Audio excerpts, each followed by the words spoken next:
그날이 오기를 기다려요. 난 기다려요.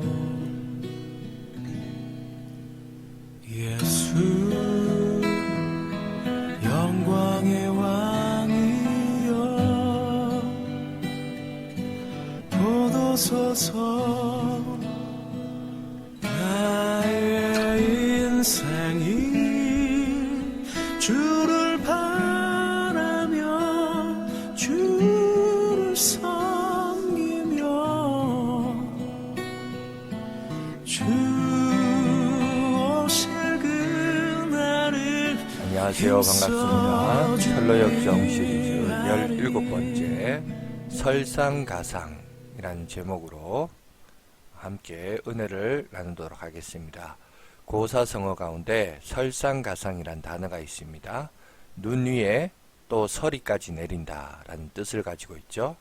우리가 인생을 살다 보면 나쁜 일이 연거푸 생길 수 있다 라는 의미를 가지고 있습니다. 철로역정을 보면 겸손의 골짜기에서 마귀 아볼루온을 물리치며 상처까지 입은 순례자 크리스천은 가까스로 골짜기를 벗어났습니다. 그러나 곧 또 다른 골짜기가 그를 기다리고 있었습니다.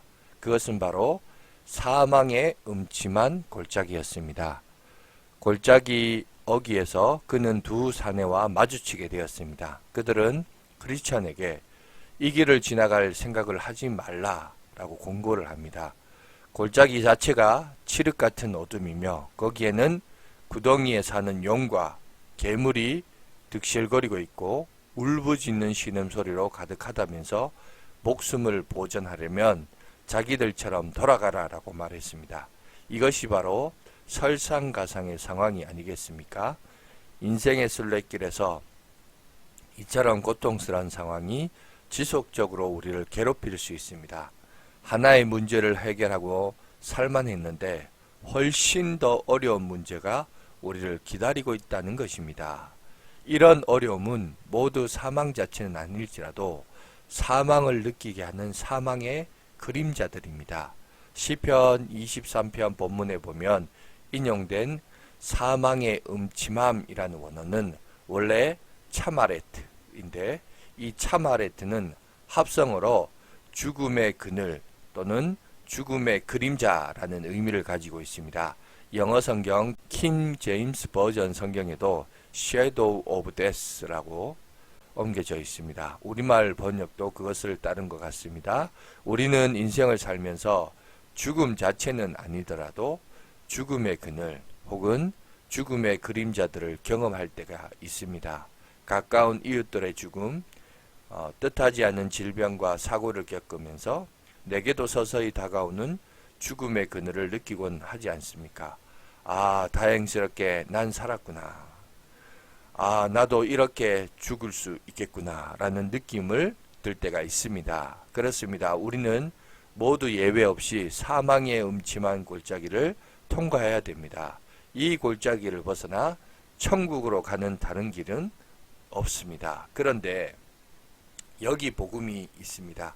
우리는 순례자 크리스천으로 하여금 마침내 사망의 음침한 골짜기를 돌파하게 만든 세 가지의 무기가 있었다라는 사실을 오늘 저와 여러분들이 기억하시기 바랍니다. 바로 그 사망의 골짜기에서 필요한 무기들, 그것이 무엇인지를 한번 살펴보도록 하겠습니다.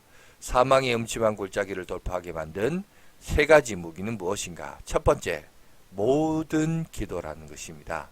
철로역정을 보면 사망의 음침한 골짜기 어귀에는 엄청난 불꽃과 연기가 솟아나오고 있었습니다.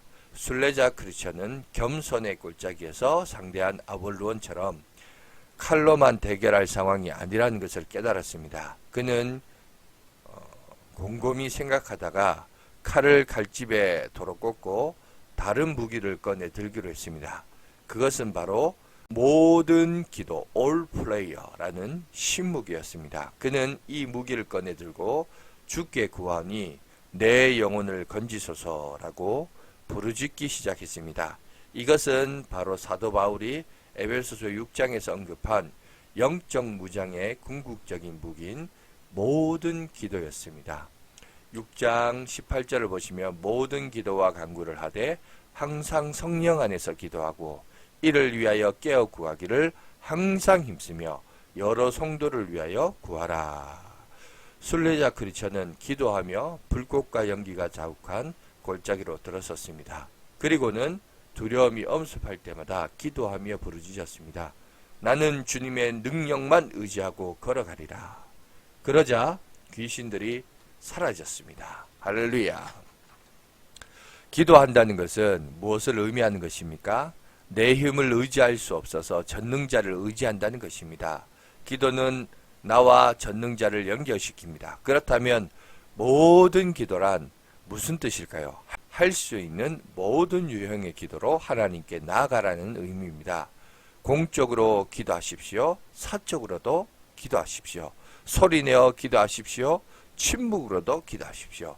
길게 기도하십시오. 짧게도 기도하십시오. 새벽에 기도하십시오. 낮에도 저녁에도 밤에도 기도하십시오. 가정에서 기도하십시오. 일터에서도 거리에서도 기도하십시오. 항상 기도하십시오. 탄원하여 기도하십시오. 자백하며 기도하십시오. 감사하며 기도하십시오.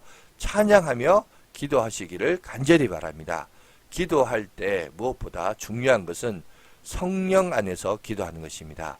성령께서 기도를 이끄시게 하십시오. 어느 때든 기도할 마음이 없이 기도를 시작할 수도 있습니다. 그러나 그렇게라도 기도하는 것이 기도하지 않는 것보다 훨씬 낫습니다. 그런데 심령의 밑바닥에서 성령의 도우심을 간절히 구하는 어느 순간 억지로 기도하는 것이 아니라 성령께서 기도를 이끄시는 것을 경험하게 되는 때가 있습니다. 저는 이런 상태가 성령 안에서 기도하는 것이 아닐까 싶습니다. 그 순간 모든 두려움과 걱정이 사라지지 않습니까? 우리는 마침내 기도의 자리에서 능력을 얻고 주님의 능력에 사로잡힌 자로 일어서게 됩니다. 우리 모두 이런 기도를 경험할 수 있기를 간절히 바랍니다. 모든 기도로 사망의 음침한 골짜기를 통과하시기를 간절히 바라겠습니다. 여러분, 시골에는 수도가 나오지 않는 곳에 땅 깊숙이 있는 물을 끌어올리기 위한 장치가 하나 있습니다. 그것이 바로 뭐냐면 우물이 있고 또 하나는 펌프질을 합니다. 여기 있는 그림처럼 이렇게 펌프질을 하는데 땅 속에 있는 물을 끌어올리려면 여러분 첫 번째 어떻게 하냐면 저기 돌 그릇처럼 된 거 있죠? 저기 이제 물이 있는데 저기 물을 한 바가지를 떠서 여러분 펌프 위에다 붓고 여러분 공기압에 의해서 저 펌프질을 하게 되면 여러분 물이 땅에서 올라오게 됩니다. 그래서 첫 번째 붓는 물을 뭐라고 하냐면 마중물이라고 해요. 무슨 말이냐면 여러분 우리가 기도를 하다 보면 성령의 이끄심을 경험하려면 첫 번째 어떻게 했냐, 마치 기도에 여러분 마중물이 필요해요. 다시 말해서 내가 기도하고자 하는 의지와 그 마중물을 가지고 기도해야 됩니다. 그렇게 하다 보면 여러분 어떻게 되느냐, 성령께서 내 속에서 마치 샘 솟듯이 올라와서 여러분 그 기도의 마중물로 말미암아 성령이 우리를 하여금 기도하게끔 역사하시는 은혜가 있습니다. 그래서 첫 번째는 기도할 때 기도의 자리까지 나의 의지를 가지고 가요. 그리고 기도하면서 성령님께 간구하면서 맡기면 어느덧 나도 모르게 입이 트이고 기도의 문이 열리고 기도가 막 술술술술술술 그렇게 나올 때가 있단 말이죠. 그게 마치 뭐냐, 마치 기도의 마중물이에요. 펌프질 하기 전에 물 한 바가지 넣고 펌프질 하면 물이 땅속에서 있는 물이 콸콸콸콸콸 솟아 나오듯이 여러분 기도 속에서 기도의 마중물은 나의 의지를 가지고 기도의 자리로 가야 됩니다. 그리고 주여라고 기도할 때 하나님께서 역사하신 은혜가 있습니다. 그런 은혜를 경험하시길 간절히 바라겠습니다. 자, 두 번째, 사망의 음침한 골짜기를 돌파하게 만든 세 가지 무기는 무엇인가? 바로 약속의 말씀입니다.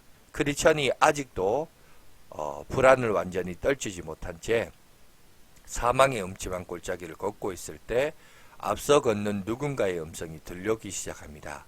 그것은 다른 아닌 시편 23편 4절에 있는 말씀이었습니다. 내가 사망의 음침한 골짜기를 다닐지라도 해를 두려워하지 않을 것은 주께서 나와 함께 하심이라. 주의 지팡이와 막대기가 나를 안위하시나이다. 크리스천은 이 말씀을 묵상하고 있는 이를 상상하며 캄캄한 사망의 골짜기에서 앞서 걷는 이를 불렀습니다. 그러나 그는 대답 대신 이 말씀을 계속해서 반복할 따름이었습니다. 순례자 크리스천은 이 말씀을 계속 따라 읊조리며 걸어갔습니다. 그런데 갑자기 앞서 걷는 순례자와 함께 하시는 주님이 자신과도 함께 하신다는 느낌이 들었습니다. 그러자 모든 두려움이 사라지고 놀라운 평안이 임했습니다. 어느새 깜깜한 골짜기가 끝나가고 해가 떠오르고 있었습니다. 크리스천은 행복감에 젖어 외쳤습니다. 주님이 사망의 그늘을 아침으로 바꾸셨다.